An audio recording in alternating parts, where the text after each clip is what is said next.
블로그 아침 한개입니다. 오늘 말씀을 드릴 부분은 북한이 발사한 순항 미사일에 관련된 건입니다.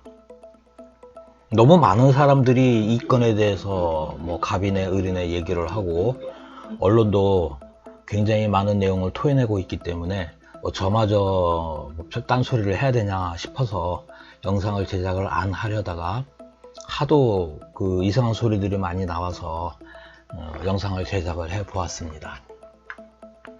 북한이 발사한 미사일, 순항 미사일에 대한 요점은 두 가지입니다. 기자분들이 이것저것 많이 떠들고 시끄럽게 하지만 클릭수를 늘리려고 별 이상한 소리를 다 하지만 요점은 딱 두 개입니다. 첫 번째, 원천 기술이 어디냐? 누구의 도움을 받아서 순항 미사일을 개발을 했느냐? 두 번째, 북한 노동신문이 11일과 12일 날 시험을 실시를 했다고 하고 13일 날 공개를 했는데 왜 국방부와 합참은 그거에 대해서 파악을 하지 못하고 국민에게 공개를 하지 않았느냐? 딱 두 가지 요점입니다. 나머지 그 두 요점 이하에 다 서브 개념의 갑론을박입니다. 우선 북한이 주장한 내용을 간단하게 정리하면 북한은 사진만 달랑 두 장 공개를 했습니다. 하나는 오연장 이동식 발사 차량에서 발사가 되는 장면하고 다른 하나는 비행을 하는 장면, 미사일 딱 두 장입니다.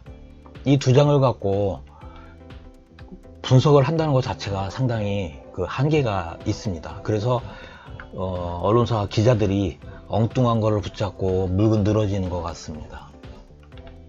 노동신문의 보도에 의하면 북한이 발사한 미사일은 7,580초라는 시간을 통해 1,500km를 비행을 했습니다. 그리고 팔자형 궤도 비행을 했습니다. 엔진은 터보제트였습니다. 객관적인 사항은 요 네 가지입니다. 여기에 정보 사항이 북한이 2019년도부터 개발을 시작을 해서 2년에 걸쳐서 완성을 했다라는 내용입니다. 5가지 이외에 나머지 사항은 별로 의미도 없는 내용이고 중요한 내용도 없습니다. 우선 팔자형 궤도 비행이 굉장히 중요합니다.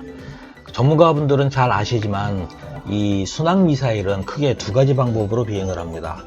하나는 지대지 공격, 즉 지상 공격을 할 때는 팝업 비행을 하면서 수직으로, 지표면을 기준으로 수직으로 위아래로 기동을 합니다.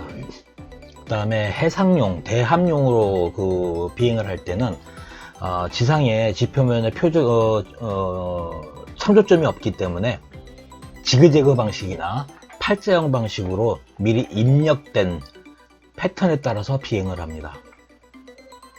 북한이 북한 내륙에서 순항 미사일을 비행 실험을 했다고 하면서 팔자형 궤도 비행을 시켰다라는 말은 지대함과 지대지를 모두 다 염두에 두고 미사일을 개발하고 있다라는 부분을 우리에게 암시를 하고 있습니다.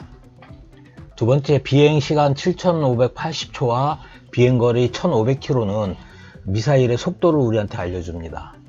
북한의 순항 미사일의 속도는 시속 720km입니다.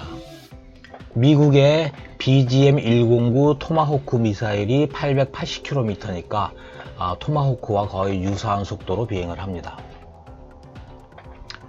개발을 2019년부터 시작을 했다는 내용입니다. 2년 만에 최첨단 기술을 모두 습득을 하고 성공을 했다라는 말도 안 되는 주장을 합니다. 이 부분은 북한 스스로가 원천 기술을 누구로부터 제공받았다라는 점을 시인하는 겁니다. 이 뉴스를 접하고 오늘 제가 한 2시간에 걸쳐서 관련 자료들을 쭉 뒤집어 보고 추적을 해보니 제 나름대로 내린 결론은 원천 기술은 이란입니다.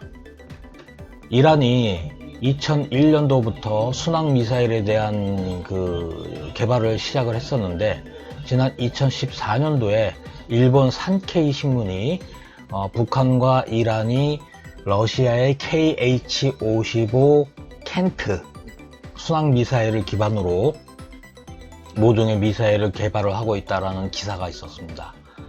그 기사가 나온 지 1년 후인 2015년에 이란은 소마루라는 순항미사일을 개발했다고 발표를 합니다. 그리고 2019년 1월 2일에 호베이제라는 순항미사일을 개발했다고 공개를 합니다.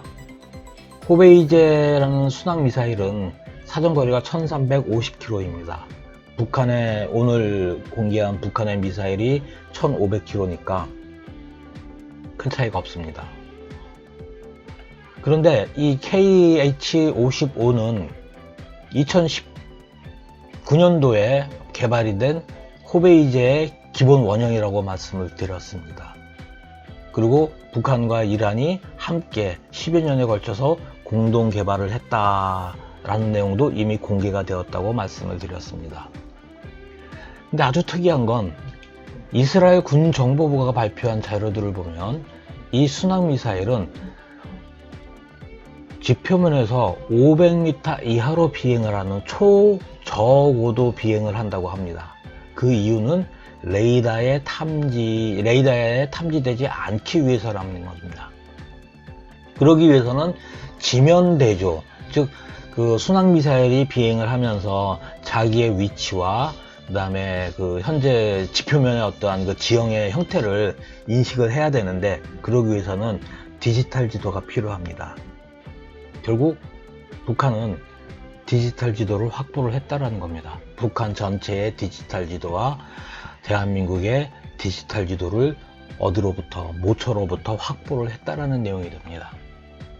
두 번째는 오연장 2020년도 10월 10일 열병식에 나타났던 초대구경 방사포의 플랫폼이었던 그 오연장 이동식 미사일 발사기와 동일한 발사기를 사용을 했습니다.